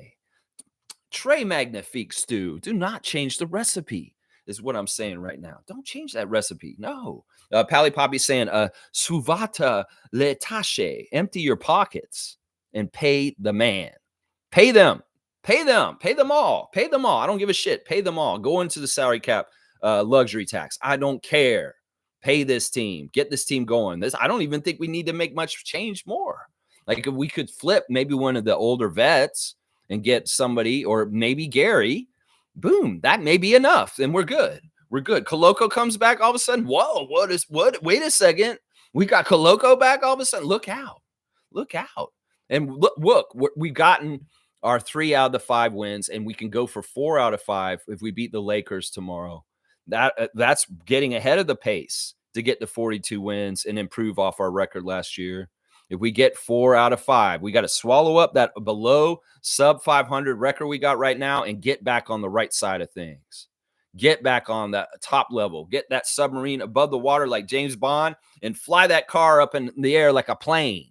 Is what I'm saying. That water is the horizon. We're in the bottom in the water right now in the submarine. We need to get up out of the water and get above 500 and fly that plane car, that Octopussy. Yeah, you know the one I'm talking about. Yeah, I'm an old head. I'll make old references. Yeah, W, like and subscribe for RJ. Okay, Isaac, thank you. Thank you, benevolent Isaac Campbell, holding it down in Ottawa. We got a whole list of Raptor Freak honorable, amazing Raptor Freaks in here today. Evelyn, Granny Swag, my favorite. Happy New Year, Granny. I love you, Granny, so much. Good morning, Raptor Freak family. Last night, as I watched the game, I was so relaxed and positive. The boys got that W. RJ Barrett did an amazing job. Let's go, Raps. That's right. Cali stress meter. It's not bad right now. No, it isn't. It's a joy meter right now. Like Callie, I know you're not having a stress meter. You're having a joy meter. It's like, let's make that meter go up, just like the strongman game at the fair. Hit it and see it go all the way up. The joy meter. It's a joy meter right now. Troy saying, happy Monday, fams. Great win for the North. It's all over the media. One of the Golden State Warriors' most embarrassing games, thanks to the Raptors. Troy Henry. Yes. Listen, we're dangerous for coaches. We're dangerous for people. Luke Walton, ask him about how he lost his job in Sacramento. Yeah, the Raptors came through and kicked his team's ass. Now, the perception of our team is that we're bad. So God forbid that the Raptors kick the shit out of a team like the Warriors because we're supposed to be bad. Well, they don't do the scout. Nobody wants to learn that this update, we got a system update after 2024 flipped, and we got 2 new Knicks on our team. And they don't go and pay attention, and they see the record, and they're like, oh, that we just lost to the Raptors. How did we let this happen? Well, you go ahead and feel that way. You go ahead and destroy your careers. You go ahead and fire your coaches because you look bad because you lost to the Raptors and think that it's the old Raptors that suck. You go ahead and think that. That's part of the fun of it, that we cause coaches to lose jobs because we come in and beat teams. People are saying, oh, you got beat by the Raptors. Oh, you got beat by the Raptors. This has been going on for years. They underestimate us. They sell us down. And then when we go beat good teams, they get their personnel in trouble. We get coaches fired. Well, you know, Steve Kerr's not going to get fired for the game last night, but they're talking about it way more now. Yeah, they are, because they got embarrassed. Yeah, they did. They did get embarrassed, Troy. Fiercely saying, good morning, fam. What a game. Scotty put the clamp on Curry. RJ was phenomenal. I can't list everyone, but they were fire. Our team is so much more balanced now. Special mention to Porter Jr. Yeah, for his getting his ring. Yeah, that's nice. Like I said, that's good for culture. It's winning culture. Hey, how many of these guys have rings on our team? You know, not every team has a guy on their team that has a ring. Some teams do not have anybody with any rings on their teams. And we've got Siakam, we got Boucher, we got Porter. I don't remember if Dennis has one or not. He does have a FIBA World Cup gold medal this summer. Yeah, and that's winning right there. Fiercely saying, smooth transition from 905 to the league. You know, 905 is a mess right now. It is a mess. You're talking about Jonte Porter. Well, Porter, don't say Porter Jr., because if you say Porter Jr., that means auto, because Jonte's not Jonte Porter Jr. That's Michael Porter Jr. is his brother. So that means their dad is Michael Porter Sr., and Jonte Porter is not a junior. So if you either say Porter for Jonte Porter, or if you say Porter Jr., it will be for him. So I'm guessing you meant Jonte. Well, let's look at Jonte's stats. He wasn't bad. It wasn't his best game as a Raptor, but he wasn't bad. He just filled in the time okay. 2 points, 1 of 3. He missed both his 3-point shots, 2 rebounds, 1 assist, 1 steal, 1 block. So a little bit of stat stuff, and he just filled in minutes. In some ways, he was an adequate fill. Nako saying Sky's defense was solid. Yeah. Cool Cat's here. Good morning, Raptor Free crew. What a game. First time in a few years, our starters were able to sit out the remainder of the game and be cheerleaders. Beautiful win. Yeah, that was awesome. Like, part of the reason why Siakam didn't score so much is because he didn't get a later stint in the fourth quarter. He never had to come back in. And that's not something that we should be upset about. And it was cool to see the guys come in. In fact, it was fun to see. I would say this. Thad Young had more three-pointers last night than Steph Curry. Who would have called that one before the game? If I told you, yeah, Thad Young's going to get 1 3 and he's going to have more threes than Steph Curry last night. Hey, I'm okay with that. Garrett Temple getting out there and doing a little loop-the-loop layup. Jalen McDaniels getting a little bit of burn at the end of the game. Yeah, ain't nothing wrong with this. Rest those starters and get those guys some development minutes. Yeah, I'm all about it. Development minutes. Yeah. I love it, Cool Cat. I love it. Let's see. Nako's saying Scotty's defense is not OG's as of right now, but Darko did say he has Defensive Player of the Year potential, and I don't think that's fluff. No, I don't think that's fluff at all. I mean, you can see Scott's defense. It's amazing. And he's really good with the help blocks right now. Like, he just comes from nowhere and he just blocks people. And he's kind of disrespectful about it. Like, he's like, he doesn't care. He's going to stop you. He just comes and takes it from you. It's awesome. Yeah, the defense about Scott is just as fun to watch develop as the offense, honestly. At least to me, it is. Some people may not enjoy the defensive stuff that Scott's doing as much as the offensive stuff, but I love it. I love seeing the great rebounds, the amazing blocks, the key blocks, some of them very crucial, like that Domatis Sabonis block the other night. That was a very crucial time to stop Sabonis from scoring. That kind of stuff is going to add up to more W's for the Raptors. Scotty Big Dubs. That's what I want to call him. Scotty Big W's. Scotty Big W's. That's right. It's all about the dubs. Wayne Strainer saying Otto got his ring presentation. Nice. Raptors would have done a video presentation as well. However, you were bang on, Lex. Cookies and a dunk for you. Yeah, we debated this a little bit. Wayne saying, no, I bet you the Warriors won't honor Otto Porter for his championship. Well, they did. They did. But in some ways, this is innocuous. It doesn't matter. Who cares? Who cares? But yeah, it was a nice ceremony. And I don't know, does that mean that's why we won? Because they honored our guy. They went soft and we took that opening and the weakness and we stuck it to them. Maybe that's what it was, Wayne. A little bit in the reverse. So the key is never honor your team that you're playing against. Don't honor any of their players. Don't honor any Canadians. Don't honor anybody because they will beat you after you honor them. Troy's saying 50 plus points for the bench. What more can we ask for? Chris Boucher knows his role now coming off the bench. I love the direction this team is heading. This could have easily been a 6-win road trip. But unfortunately, we lost the game in Sacramento. Yeah, we caught them on a night when they were really on fire, and we didn't have our shit totally together. But if we play the Sacramento again in Toronto later this season, we're going to kick their ass. Watch. And that's something that I want to key on is like, look, now that we're in the new era, we reset everything. It's RJ and Emmanuel's time now coming in, and we don't think about like, all right, they're going to remember that Sacramento loss. I want to see if they have something different for when we play the Kings the next time because they're keeping track, just like Lowry would have when he was on our team back in the day. The GOAT, Kyle Lowry, would keep score and keep track of who's been beating us and who hasn't, and who we owe a beat down to. And I want to see if RJ is going to do this now or Emmanuel and say, you know what?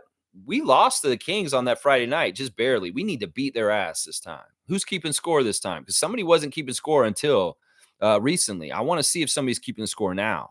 Because Lowry used to keep score. And I don't know if anybody's been keeping score since. Fred tried to. But we need somebody to keep score on this. It'll be fun. It'll be good. Yeah. Pally Poppy saying this is a win-win for Toronto. Whether we trade Pascal or not, we cannot lose. You want to turn Pascal into Jarace Walker and Andrew Nebhard, then so be it. I think this is a great comment, and I'm going to give Pally Poppy, aka Nameless, a dunk for it because I honestly think you're exactly right. Once again, our front office is so brilliant; they've set themselves up in a no fail situation. That either way, whatever happens with Siakam, whether we trade him and get a lot of good assets for him, or we keep him on our team, it's going to be a good thing no matter what. And I think that this is a very good point by Nameless. In some ways, it's like all the confusion and worry and anxiety about Siakam right now is unnecessary. Because I look at it this way: if they didn't do the extension thing and there's all this trouble and it makes it harder for him to get traded and do certain contracts, well, in some ways that makes it harder for him to leave our team and keeps him here. And that's great. Some people are saying that's confusing. Well, no, it's not really to me. Siakam may want to stay, and he wants to stay. Masai wants him to stay. Well, then we're doing things in that accordance. And listen, and like you said, we could turn around and deal him if the deal's right and get a whole kit and caboodle of a couple of really good players. It could be similar to the OG trade, where we trade Siakam and we get two guys that are really good rotation players that can play every single night and contribute in major ways. And boom, all of a sudden we're like, whoa. I understand that's why people want to do that. But I think the intangibles of what Siakam gives us and the fact that he's a champion on our team still need to be very much coveted and valued. Seriously, in some ways, those kind of intangibles may not be worth some of the intangibles or the things that may come in the trade for him. And that's the thing that I'm really cautious about. But I think Nameless is right. We're in a no-lose scenario as far as whether we keep Siakam or we trade him and get a whole haul for him. Either way. Shirkan saying, good morning, Raptor Freak family. Vibes Heck yeah. Shere Khan. That's right. Vibes are back. Raps are back, bro. Love the enthusiasm of the new look team. Love it. Shere Khan is loving it. He's at McDonald's and he's loving it. Yeah. Yeah. Let's give Shere Khan a dunk for enthusiasm and just being an awesome guy. You're getting a dunk just for just having the vibes check. And he's saying it's back, baby. Kevin's here. Good to see Kevin Thompson. Our starting lineup, everybody has different strengths that work well together. Yeah, that's that puzzle I'm talking about. It's like we've got the variation now that it really makes it a diverse ecosystem of, this move by Quickly helps Scotty with this move. Siakam can help RJ with this. And the fact that they're all good passers, it all goes every which way. That's one of the things that RJ said of their game that's fun about this team is he looks at the box score and he says, look, this guy's got 10 assists. This guy's got 6. This guy's got 5. This guy's got 6. This team's passing it every which way, and it's fun. It's fun. So it's like they're smart. That's part of the reason why we're so offensively efficient right now is because Darko's philosophy is to get high percentage shots and get good shots and pass it until you get it. So these guys are very disciplined with understanding shot selection and when to shoot it. You see stuff like Dennis making the extra pass to Gary for a 3-point shot and a big shot there. That's the smarts of these players in that system and the unselfishness, finding the right person, the right time to make the high percent shot. And boom, what the Raptors shoot, 54% for the game last night? That's what they shot. 59% for the game if you round it up. 59% field goal percentage. When the hell is the last time the Raptors shot 59% field goal percentage and scored 133 points in a game? I don't know. I don't even know if we ever did this kind of shit as a team in some ways. Seriously, 59% field goal percentage for the whole team for the whole game. That is insane. And that volume of 133 points. It is amazing. It is fantastic, Kevin. I love it so much. The ecosystem is biodiverse, and I love it. G saying, my first star is for Jama for giving them the entire Golden State playbook. I think that's really why Darko did it. He azotammed them. He did. Where's Steve Kerr's lawsuit? He's like, what? You just gave him the playbook from last year when you were on our team? What the hell, Jama? You azotammed us. That's going to be a verb soon. Windurst and azotam. These are going to be verbs at some point. Let's see. He's saying also, Darko getting them to go at Curry was smart. RJ loves the North. Chris was a spark plug. Scotty and Pascal, true team players. In some ways, RJ's national pride for our team is going to rub off on people. In some ways, it's like he plays for a totally different reason. In some ways, he's unlocking Chris to play for his country in some ways, too. And Pally Poppy's saying we need more Canadians on the roster. It can't hurt to have more national pride playing for this team. Yeah. Yeah. I don't know if we want Wiggins at this point, though, but I'm all about. There's so many good different Canadians all over the league. And that's why I was saying get that Canadian content up, Masai and Bobby, because these guys will play for their country. Monique saying, good morning, Raptor Freak family. Stars of the game equals everyone. All right. I'm giving Mo a dunk for saying that the stars of the game is every single person. There's like chains for everybody last night. She's giving chains out like crazy, like candy at Halloween. She's giving chains to everyone. I love it. Fiercely saying it's nice to hear that we have garnered a new fan base with the arrival of RJ and IQ. The Raptors do this all the time. This is part of the reason why we're so popular internationally, because we get a lot of international players. So we get people like, different, there's a lot of German fans of the Raptors right now, obviously because of Dennis Schroeder. A lot of Austrian fans.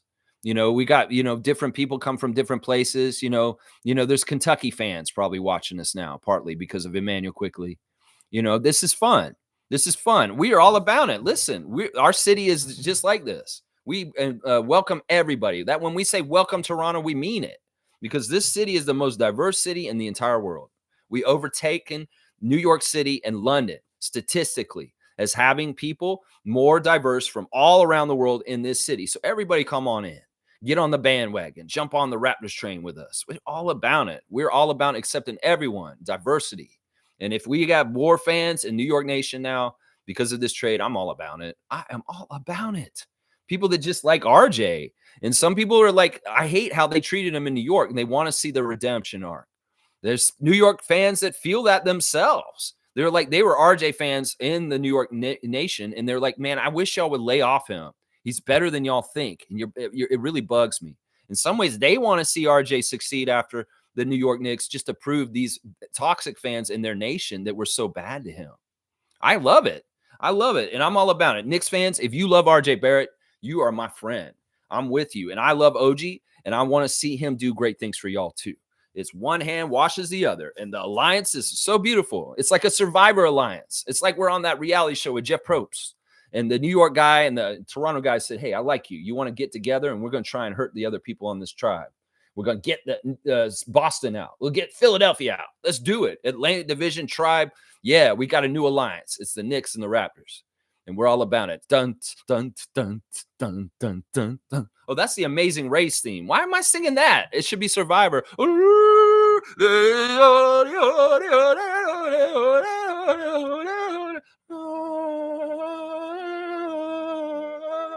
All right, sorry. Anyway, all right, let's keep going. I have to love it. Chris has to love it. All right, Nameless is saying, I can't believe they didn't give RJ the chain. You had how many games to give the chain to Jama? You're trying to incorporate a young star on your team, and you totally whiffed. Well, maybe he doesn't want to coddle him. Maybe he wants RJ to stay hungry. This is like that Dos Equis guy. Stay hungry, my friend. Yeah, stay hungry, my friend. That's what Darko said. He was standing back in the back like Dos Equis. He said, stay hungry, my friend. Maybe you'll get chained next time. Yeah, I don't know. Maybe that's what it is. Maybe it's like the carrot in front of the mule. He's like, nah, RJ, you ain't get the chain that easy. No, I expect more from you and even more coming down the road. I don't know what his reasoning was. He just wanted to give it to Jama because Jama azotammed them, I guess. He azotammed them. Yeah. Yeah. All right. Let's see. G saying, I agree with Jillian. Sometimes talking to each other is part of the fun. If people at someone, maybe skip that like Denial suggested. You know, this is an evolving channel. And if I get more traffic, I may have to change how I read the chat. Like it may be not realistic for me to read all of the chat. And yeah, these are good suggestions. You know, she even suggested to me in a message about having like a director, like getting somebody in here to be more like a director. But I don't know if we should do that. I don't know. We're going to try and work it out, G. You know, we've always tried to deal with it a certain way. But I agree. In some ways, there's going to be a bit of crosstalk between you guys. And I should allow for it. Obviously, I should allow for freedom and you guys do what you want. It's just I'm trying to, you know, craft the show so the content is good and there's not a lot of like weird discussion. And I guess that I just need to train myself to skip the ads. Maybe that's what it is. Maybe that's what it is. But unfairly, yeah, maybe we were coming down on Jill a little bit too harsh yesterday. And I apologize myself. And I'm sure Monique, you know, she's just doing her job. She's just doing her job, and I appreciate her. That's all I'm going to say about that. Jimmy's saying Jacko was talking about that last night. We don't leak info. It's all outer noise trying to mess up our mojo. 30 other free agencies, and they're so obsessed with Pascal. Yeah, Jimmy's right. I mean, I love that our announced teams being so open and forthright. They're kind of like Chuck D. They fight the power. They fight the power. In some ways, I don't know if they get in trouble for saying certain things like that. Oh, you're going against what we're trying to do here. Instill fear on the Raptors nation. Why are y'all trying to calm them down and give them like voices of reason? What are you doing? It's like we love them. They're our fans and they watch us and they love us. So why wouldn't we be looking out for them? It's like, no, we're a corporation. We don't give a shit about that. We want clicks. We want them to view. We want to make them feel unsettled. Tell them more bullshit about Siakam so that they feel unsettled. No, we want to tell the truth. We're going to say most of this is bullshit and don't listen to it. And that's that. And that's it. And I love it. And the Raptors front office does not leak info. Once again, I love that they said that. That's just the damn truth. They don't leak info. And if you're hearing leaked info, it's probably from the other team and they're doing it for leverage reasons. It's a leverage thing. It's like, oh, I don't need to hear that like Sacramento is not interested in moving Keegan Murray for this person. I don't need to hear about Dallas is interested in getting Siakam. Doesn't mean we're interested in talking to Dallas. There's like all kinds of stupid shit going on right now. It's crazy. Duke Rocks is here. Good to see Jason. Raps had 6 players with 25 minutes or more, and I'm just under 25 minutes. The guy under 25 was Scotty. Great job by Darko with sharing the minutes. Yeah, Scott didn't have to play a heavy load or anything last night. He really didn't. He had a kind of a night off in some ways, but I don't think he was upset. You could see he was very enthusiastic. Once again, the guys care as long as they get the W. They want to win, and if that's winning and adding up to winning, these guys will be very happy. And it's not necessarily about the production. Now, there may be some channels and places that are going on and on about Scotty not getting used more last night. but that's not the point of what we're doing here. The point is we got to get wins, and we can win a whole bunch of different kinds of ways. There's different routes to winning. And sometimes Scotty not scoring a whole bunch and playing defense may be one of the routes on certain given nights. Now, people they're getting upset just blindly because they see Scott's stat line last night and they're like, they didn't go to him. They didn't say, motherfuckers, watch the games and stop like just being casuals. Really pay attention to what's going on out there and see how he contributed and see how the player of the game gave him huge kudos at the end of the game in his interview. He said that right away. I love RJ. He's just perfect, man. He's the right everything that we need right now. As far as that winning attitude, the pride for playing for Canada, the teammate that gives kudos to everybody else. He's just awesome. He's just awesome. And he's right at the right point in his career. He's at a crossroads where it's like, I want to show y'all that I can kick it up to another level. Well, he can have that chance here in Toronto. He may not have ever gotten that chance in New York, and it makes sense. You got Randall and Barrett, and they're both left-handed like that. That's a crossover that just doesn't fit. That never fit. That was part of the main problem with him in the Knicks is that both of them are lefties, and they both have too much similarities. And in some ways, OG had too many similarities with some of our guys. So, shake it up, and boom, we give some deficiencies to them. They give some deficiencies to us, and it works real well. And that's part of the reason why RJ is so much better off in Toronto is because in some ways, RJ and Randall are too similar. Let's see. Cool Cat's saying spicy barbecue with yak sauce showed out. We have multiple ways of winning our games now. This is very true.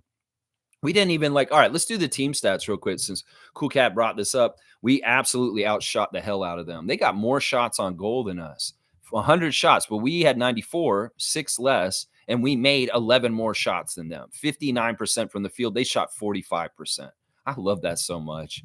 Three-pointers, we outshot them. 15 three-pointers made by us. 46% from three. They shot 30% from three and made one less. We got to the line, one less free throw than them, and we shot horrible at the free throw line. 8 of 14. It didn't matter. It absolutely did not matter.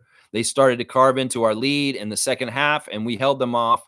We pushed them off. We crushed their dreams. We made the Warriors fans shook, and I love it. We were talking about this, rebounds yesterday, that the old Chev mark was 45 rebounds. Well, guess what? They got 45 rebounds last night. They out-rebounded the Warriors by 2, and I said yesterday that if the Raptors can out-rebound the other team, they'll win, and they did. They out-rebounded the Warriors, and they won. And that's a key stat for the Raptors these days. If they out-rebound their opponent, they're more likely to win. If they don't, they're more likely to lose. So the rebound battle is so, so important.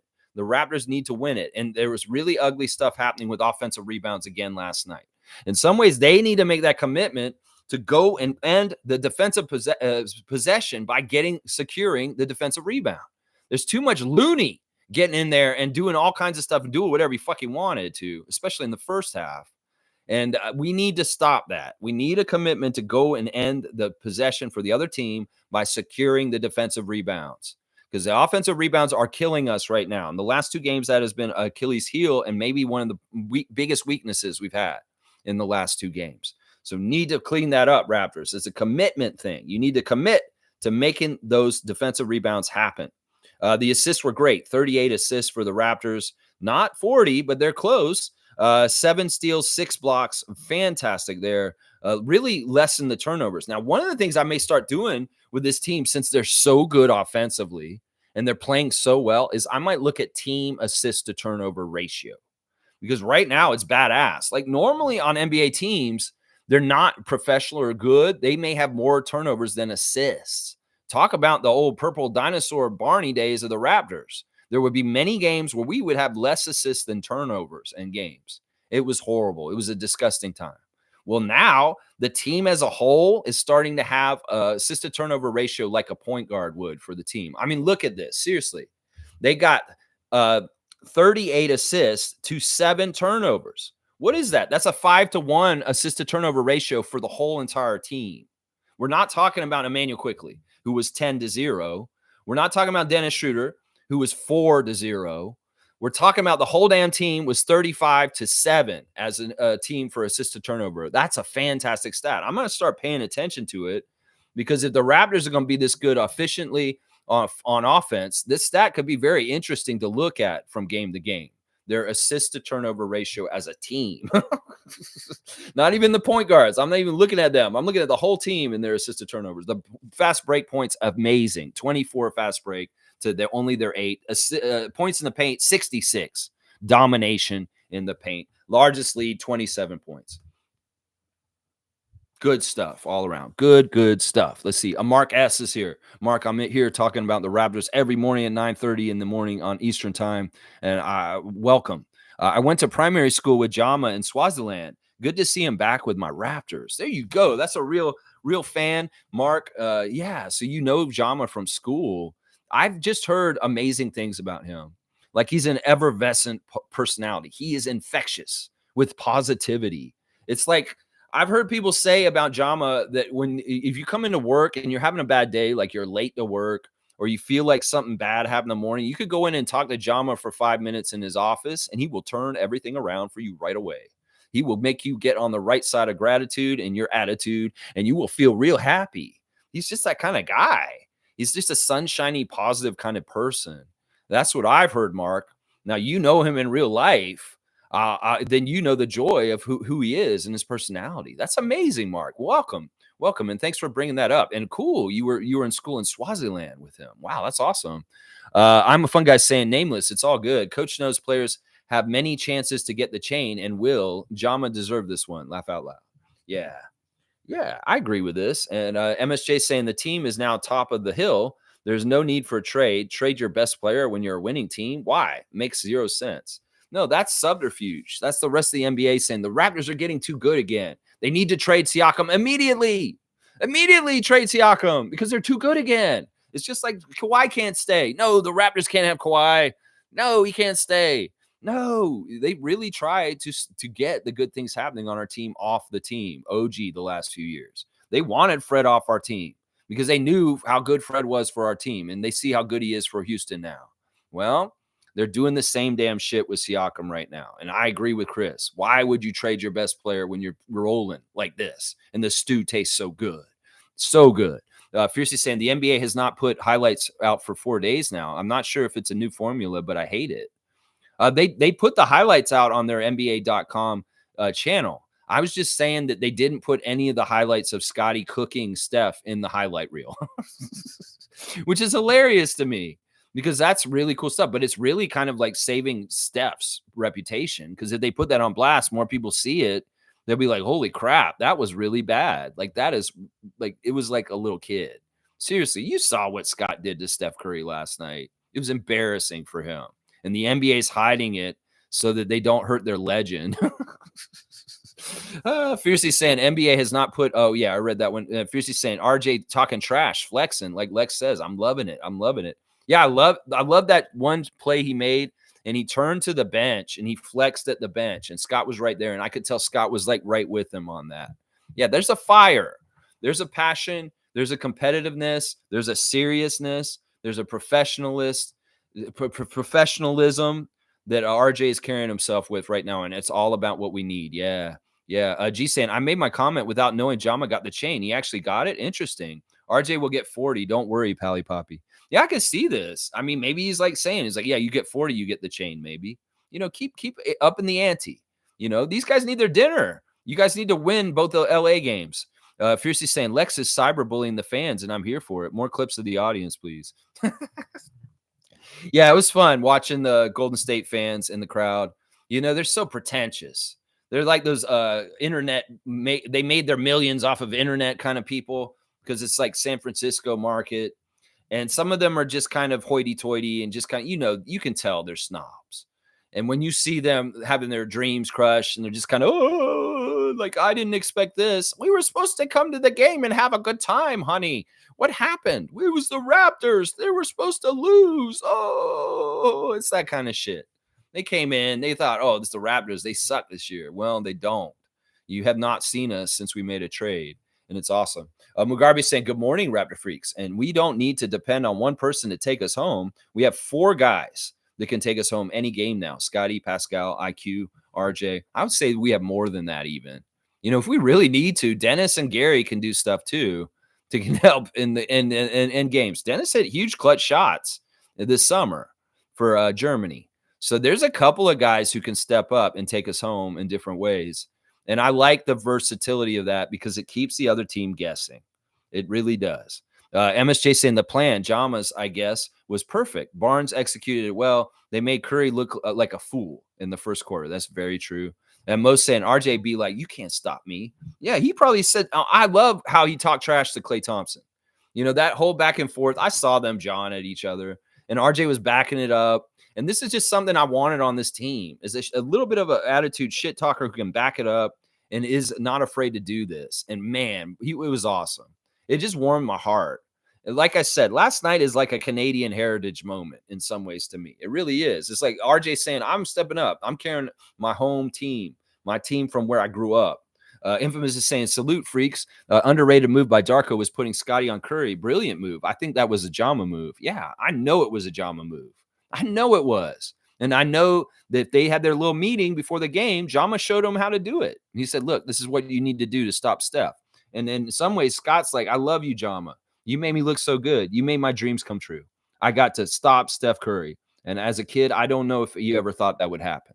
Who knows? I mean, seriously. Duke saying, I'm happy Scotty shut down babyface Steph. But from my selfish point of view, I'd prefer Scotty protecting the rim and racking up stats towards a triple-double.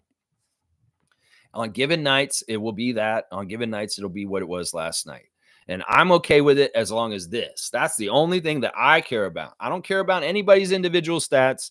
Just whatever they do, whatever they're adding to it, it adds up to the W. That's the only thing I care about. And that's the way they think too, most importantly. Yeah. Let's see. Seymour saying Ronald Jr. is Rowan. Rowan Barrett Jr. Rowan, like Rowan and Martin's laughing. Pally Poppy saying, all I know for sure is Knicks fans are sick to their stomach, fam. They're mixed. They're mixed on this. Some of them are very happy for the success of what's happening with their guys. Some of them are haters. Some of them are also kind of like still like saying, well, we still are 4-0 and y'all are 3-1 since the trade. There's a lot of different attitudes from Knicks Nation right now. There's a variance. And it's not all just like some of them are like sick to their stomach. Some of them are very, very happy for the Raptors and RJ Barrett. Seriously. Duke saying, I'm sure Scotty would say he preferred the dub versus stat padding. Yeah, for sure. Oh, yeah. Oh, yeah. That's all they want. He don't want all the losses, the games where he was leading scorer. He'd rather have the game last night scoring 6 in the win. Yeah, his leading scorer game this year, if it was a loss, he'd much prefer the game tonight. Much prefer it. Cool Cat saying, Lex, I saw that Wiggins' personal issues still persist. His dad is gravely ill. It's affecting him. Lex, the Raptors are now 4th in offense. There you go. There you go. Karthika showing the stats for us from TSN for our team offense over the last couple of years, like 23rd, 25th, 24th. Well, we've jumped up to you're saying we're the 4th in offense right now in the league right now, presently. There you go. There you go. That's instant needle pusher. Danny Green. That's a needle mover right there. We jumped from like 23rd in offense in the league to 4th in offense in the league. That's a big needle push. That's a big change, bro. You can't poo-poo that, Danny Green, on your green room with Harrison. Harrison's too giddy. Harrison, you annoy the hell out of me, Harrison Sanford, the co-host of Green Room with Danny Green. You're going on about how you're so giddy that Siakam will leave our team. You're like, when Siakam leaves, the Raptors will not have any of their champions anymore. Fuck you, Harrison Sanford. Fuck you. And Danny, what the hell? I'm disappointed with you. In some ways, you're a little disrespectful to the Raptors in your latest Green Room, you guys. And I'm not about it. I'm not about it at all. No, I'm not. No, I am not. Cowboys saying it's 7:55 Mountain Standard Time. Now, Cool Cat said that Wiggins' dad is still not doing well, and that may be affecting why he's playing the way he's playing right now. Okay. Well, I wish him well. I mean, I love Andrew. I want him to play well. I don't like that he's not playing well right now. And definitely good things from Mitchell. Mitchell Wiggins, former Florida State player, former FSU player, former Houston Rocket, former NBA player, Mitchell Wiggins. Yeah. He's a Florida State guy, just like Scotty and I. Yeah, Andrew's dad. Let's see. Cowboys saying 7:55 Mountain.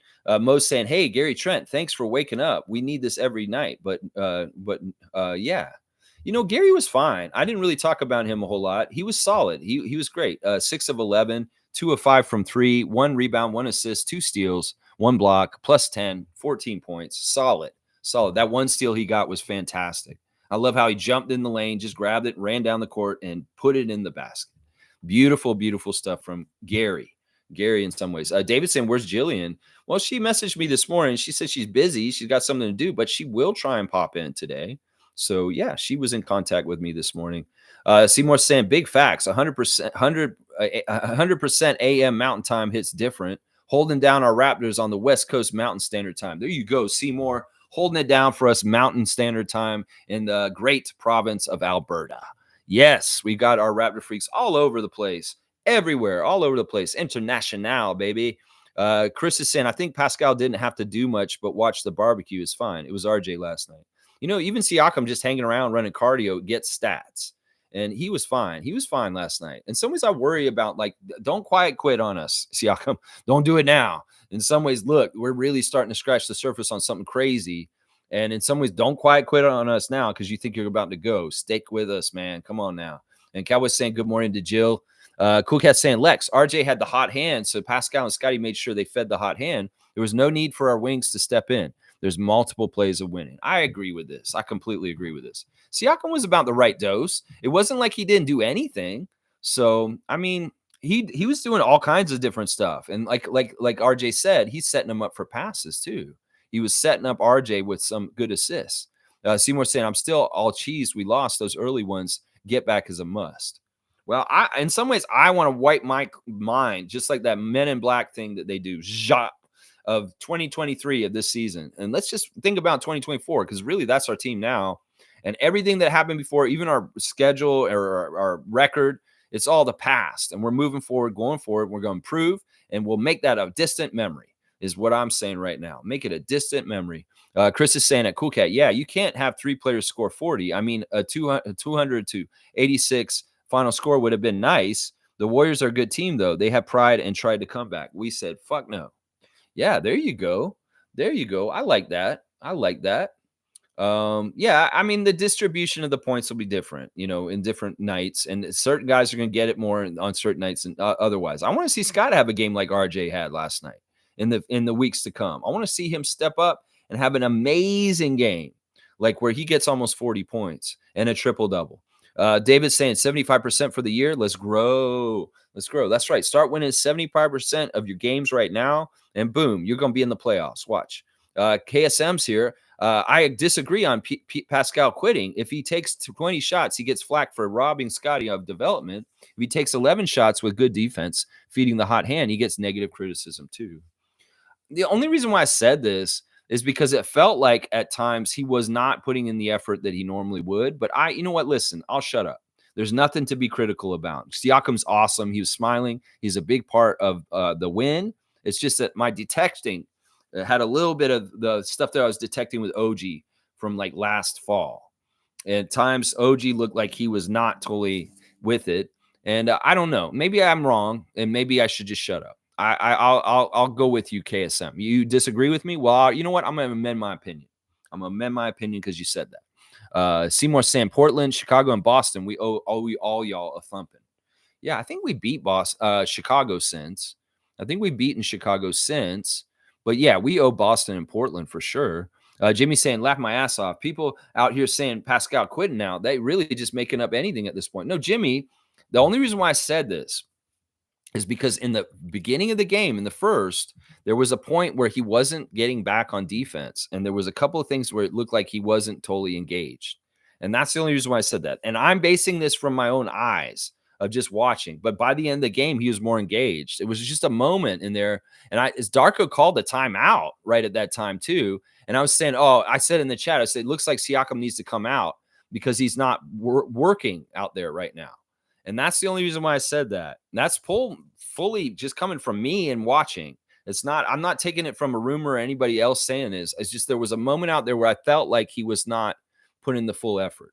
But I may be completely wrong. And I'm not going to bring it up that much or say anything like that. G saying Pascal and Quickly were laughing and talking a ton on the bench. Yeah, this is good. Good times.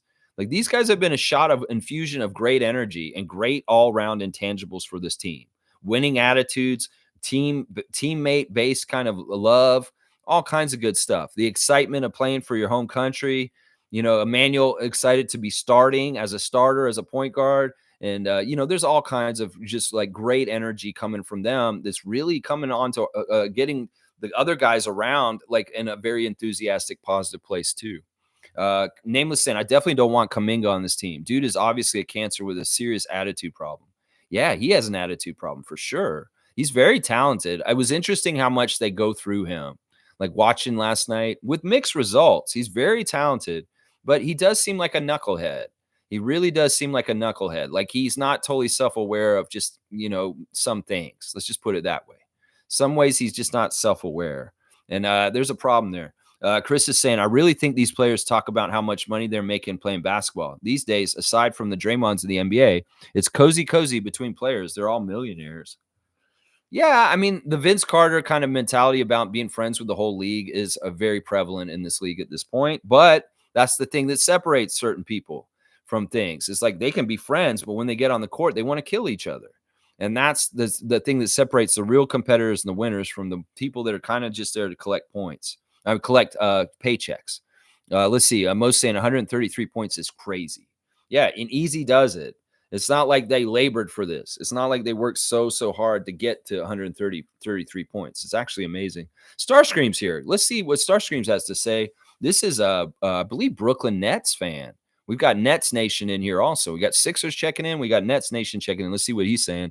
I'm so happy for you guys, Lex. I'm a big Duke fan, but I couldn't root for RJ at all when he was on the Knicks. But now that he's a Raptor, I can root for him happily. He's a hard worker. There you go. There you go. Starscream from Nets Nation saying that he couldn't root for him when he was on the Knicks, but now he can. And we're going to give Starscream a dunk.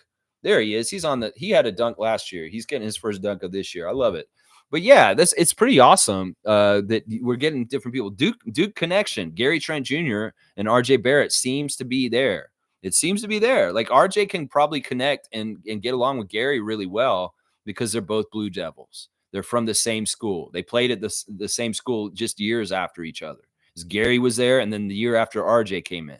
So they weren't there together at the same time.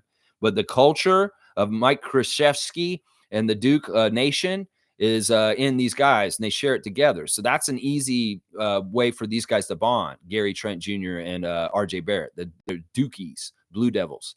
Yeah. All right. See, KSM saying Warriors should be scratched off the trade list. They're trying to fleece us into taking Wiggins, who's checked out or sell upside on projects with limited NBA skill. No thanks. Totally with KSM on this. Yeah, I'm not interested in trading with them in particular. I really do not like their team in a lot of ways. So KSM's getting their first dunk of 2024 for denied. They showed pictures of Masai talking to Mike Dunleavy Jr., the GM of the Warriors last night. And the sport TSN people are saying, oh, they must be talking about a trade for Siakam. They're trying to say, no, I see that as a person talking to someone who's way out of their league. And they're very scared, and they may have to watch what they say to Masai Ujiri because this guy's not in the same league as Masai. I'm sorry. Mike Dunleavy Jr., I'm sorry, bro, that you can't even like smell the jockstrap of Masai Ujiri's GMing. I'm sorry, bro. Don't step in that lion's den with him. Seriously, did you just see what he did to Leon Rose? Yeah, you're going to have to watch out if you're going to talk to him in negotiation.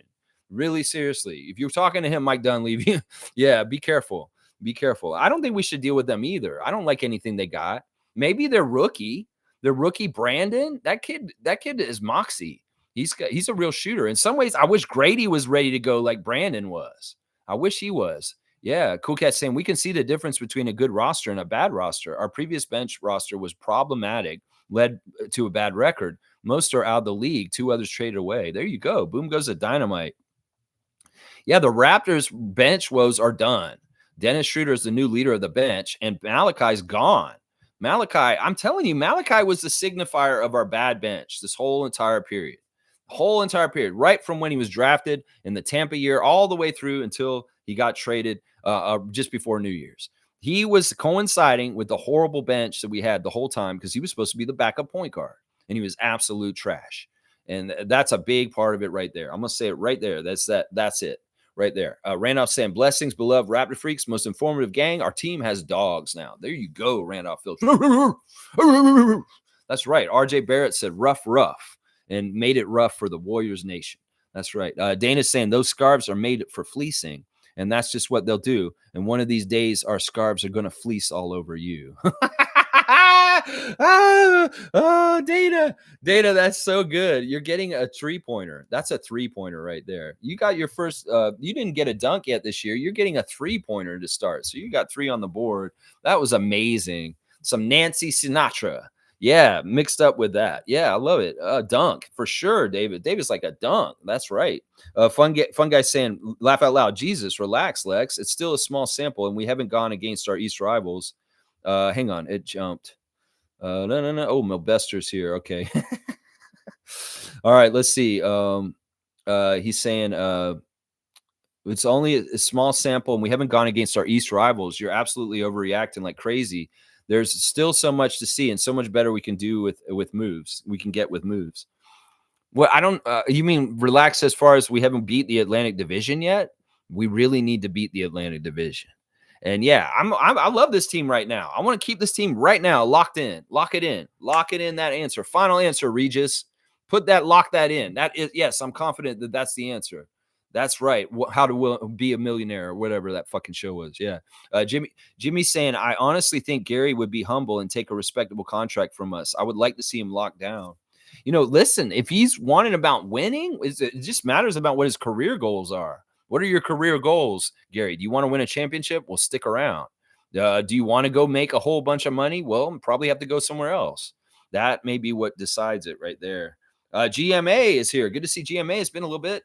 Expect a lot of bullshit calls from the refs against the Raps when we play the Lakers. It's going to be worse than what we receive when we play other teams. That may be very true. And that's why tomorrow when I do my preview, we'll have the ref report, and I'll tell you who we need to watch out for as far as which refs are going to be there. We see Ed Malloy. We see Scott Foster. Yeah, we need to worry about it. Maybe Courtney Kirkland. Yeah, well, there's certain refs. We haven't seen Tony Brothers in a while. That'd be very interesting if we get Tony Brothers tomorrow for LeBron. In some ways, Tony Brothers don't get along with LeBron James. And that could be fun. That could be very fun. We'll have to see. I won't disagree with you. I'll have to see who the refs are in the morning, though, to really give you a specific take on what the ref crew may look like. Referee report is really good. It's on point. Usually in the morning, I give you a good chance to know what's going to happen in the game with the referees. Fun guy saying, I love Gary, but he needs to stop getting blocked like this. He wasn't like this the last few years. He's getting blocked in very embarrassing ways and killing fast breaks for us. He needs to be talked to. I feel like it's still his feet. He can't jump. Chris thinks he's fat. I think it's plantar fasciitis. In some ways, he's not getting elevation, and it's easier for people to block him. That's part of it, yeah. Chris is saying, I think we beat the Kings next time. We'll be ready. Yeah, we'll get them at home. When they come here to Toronto, we're going to beat them here. We'll beat them here. David's saying, hey, Gary actually hit a floater last night. He's changed his approach. He let it go at the top and isn't trying to shoot it. Thanks, IQ.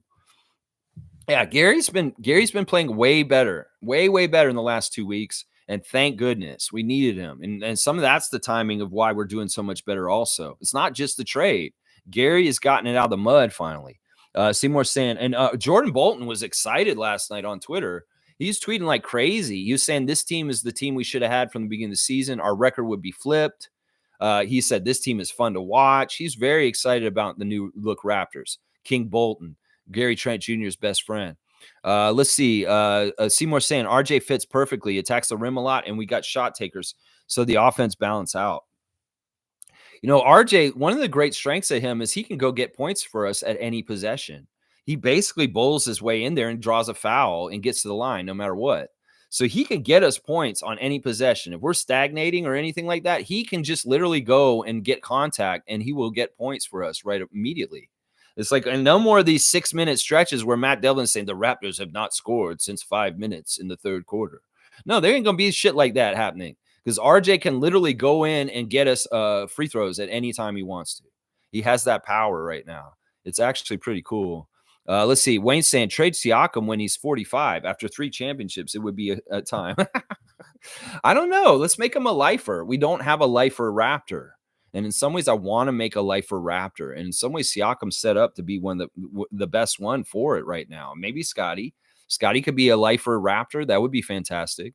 I want a lifer Raptor. Seriously, consider this, Bobby Masai. If you can make a lifer Raptor, that would be fantastic. Cool Cat saying kudos to point guard IQ last night and ode to point guard Lowry's QB passes to Pascal way down the court. Yeah. Yeah, they were really good. Like good connection there. What is this? Peyton Manning, Marvin Harrison?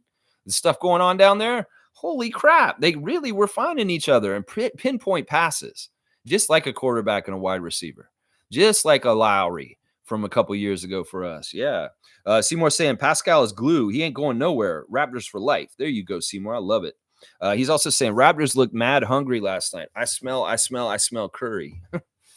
Kareem Thomas saying RJ will unlock Scotty Barnes' aggressiveness. I hope that's true. And Milbester's here. Let's see what Knicks fans saying. Just checking in. Knicks play Blazers tonight. Going to be a big year for baseball coming up with the upcoming WBC qualifiers in 2026 WBC. Watching my Leones de Escogido in a round robin playoffs. So as much as I'm still checking updates on NBA season and Knicks, Raptors, baseball going through big competition internationally, and the game is growing in Europe and Middle East outside of Asia and Americas. Just been connecting with Pakistan and okay, man, this is too much baseball, I'm a bester. Well, I wish you luck with the Portland Trailblazers tonight. But yeah, baseball, okay. Baseball's growing in other places in the world. That's cool. One more week. Yeah, we'll see you on the 20th, man. We'll play you guys in New York at Madison Square Garden. Yeah, okay. All right, let's see. Fiercely saying, Milbester, I don't follow baseball. How are the vibes on the Knicks side? Can you give us updates on OG, Precious, and Malachi? I've noticed they're now pushing OG mainstream, but I haven't watched any of y'all's games other than the first one with the Knicks. Sorry for Wiggins and reference his dad not feeling better. He should take another break, perhaps. He's not playing correct and was even benched, no longer in the starting unit. Well, he started last night, but he wasn't effective and he didn't get to play a whole lot. So, yeah, I don't know. I don't know what's good for Wiggins. He needed that time off from before. Maybe he needs it again. You might be right. Milbester saying Knicks are going good, Fiercey. The defense is locked in, 4-0 with OG, and they're looking to make one more trade by the deadline. Team has a ton of home games for second half of the season. They're going to trade Julius Randle. Julius Randle will get traded. Watch. Fun guy saying, bro, where the fuck is Jillian? Is she really sticking to this leaving shit? It's pretty weird. No, she says she's going to come back. I told her, it's like, look, it's up to you if you want to circle back and be around us. It's totally up to you. I apologize for if you felt singled out. In some ways we were just kind of enforcing the rules that we generally have, and maybe we should have not centralized it so much on her. But no, she said she's got an appointment this morning, fun guy, and she will show up if she can. She might show up at the last minute. We'll see. Mobester's saying they're setting themselves up for the future. Team getting competitive, make a run for the playoffs while they have draft assets. They're going to use their 2024 and 2025 first round picks coming up. Okay. And David saying, I hope not. I ordered a Raptor Freak Rookie of the Year award. Sheesh. You did? Seriously? Yeah, I might need some more awards and stuff like that for things like our fantasy league and different things like that. You actually have some awards for me, right, David? You haven't given them to me yet. I was going to say this. There's a new segment I'm doing on this channel when we do trivia where I open up packs, like card packs. And at some point, maybe it'll be kind of a cool thing if you guys want to send me packs to open on the show. This may be better for off season when we don't have as much going on. Maybe I'll do like card openings and stuff like that just for fun on the channel, card reactions, opening packs. And they don't necessarily have to be basketball cards. Y'all can send me whatever and I'll open it and I'll react to it. It could be like Yo MTV Raps cards from like the 80s or something. I don't know. It could be something cool. But yeah, that's just something I'm kind of thinking about in my head for possible segments in the summer when we're in the off season. Because I go every day, even if it's the off season. We're going to do Raptor stuff all summer long. We don't take the year off. We're 365 days a year on this channel. That's right. Milbester's saying we still got to play the Pacers, the Magic, the Heat 3 more times, and they're ahead of us in the East. We got OG after those matchups. We're a different team than they were in the new year. That's right. Milbester's saying, what's the Raptors? Hang on, it jumped. Milbester, you've commented way too much, man. You have commented way too much already just in this little bit. I can already see that. Let's see. David saying, I already read that. Milbester saying, what's the Raptors schedule before the January 20th game at MSG? Well, we're on this road trip. We played the LA teams in a row. Then we play Utah, and then we come back. We play the Celtics at home. We play the Miami Heat and the Chicago Bulls in a back-to-back at home, and then we come play y'all. That's basically what it is right there. We got a lot of tough games before that. So we'll have some good tests. Good tests before y'all. Fiercely saying, thanks. I still won't follow you, laugh out loud, but I do wish OG the best and will be fully appreciative at his work. There you go. Fiercely. Starscream saying the Duke guys all work out in the offseason. Tatum, Gary, and RJ. Okay. They go back to probably to Duke and maybe work out there. Mobester saying, what happened to Wiggins' dad? I'm definitely not missing that January 20th Raptors Knicks game. Our fans better not boo RJ and IQ. Just give a positive cheer for our former players. Wish them well. There you go, Milbester. I like that. He has health problems. Andrew Wiggins' dad, Mitchell Wiggins, he's had health problems, and this has been part of the reason why Wiggins has been distracted in recent years. Thanks for the cutoff, Fiercy. Cool Cat saying Scotty has gone through a lot of turmoil with NBA business side. He lost his best friend on the team, hangouts with Precious, his favorite player on the trade block. Young man's a lot of emotions and patience. Yeah, it's a business, and it's not all sunshine and roses. So there's the business side. Country Kong saying the RJ Barrett era has begun. I hear you, JP, and you were right. And Mo's saying W stream, W vibes, keep at it always. Good times, go Raptors. Let's keep climbing. And morning, Raptor Freak family from Carlo. All right, I got to the end. I'm not feeling well, so I'm going to wrap it up right now, guys. The 5 stars of the game for me are RJ Barrett, Chris Boucher, Jakob Pertl, Pascal Siakam, and Dennis Schroeder. Honorable mentions to Scotty Barnes, Emmanuel Quickley, and Gary Trent Jr. They were all very good also. Yeah, just good stuff. If you guys have a fantasy team in the Yahoo Fantasy League, keep up with it. It's still going really well. It's a lot of fun. And I'll be back with the preview tomorrow for the Laker game. And there's also a 9:05 game against Texas Legends. So we'll have a double preview tomorrow. Let's see. Milbester saying that's a tough schedule. Celtics and Heat is a test for you guys. Yeah, and the Lakers and the Clippers and the Jazz. The Jazz just beat Philadelphia in Philadelphia. So they're a good team too. Blackhawks saying got the W, better coaching. That is the way to do it. Now let's go 3 in a row. There you go, Blackhawk. He's giving the seal of approval to Darko for the game last night. All right, y'all. I appreciate y'all. Every single one of y'all. I appreciate you so much. Please like, comment, subscribe, and share, and join if you feel like it. Membership has its privileges. All right, y'all. Raptors, keep going. Keep doing it right. Keep staying together. Keep discovering more new stuff about this new team that you guys have now. I have a lot of faith in y'all that you can continue to improve and raise the ceiling of your potential. And who knows where you guys can get. You fuck around and find out. And who knows? You may get a Larry O'Brien. Who knows? Who knows? Who knows? Jimmy's got Darko on blast too. All right, y'all. I appreciate you. And one more thing, y'all. Let's go Raptors. And don't forget to vote All-Star.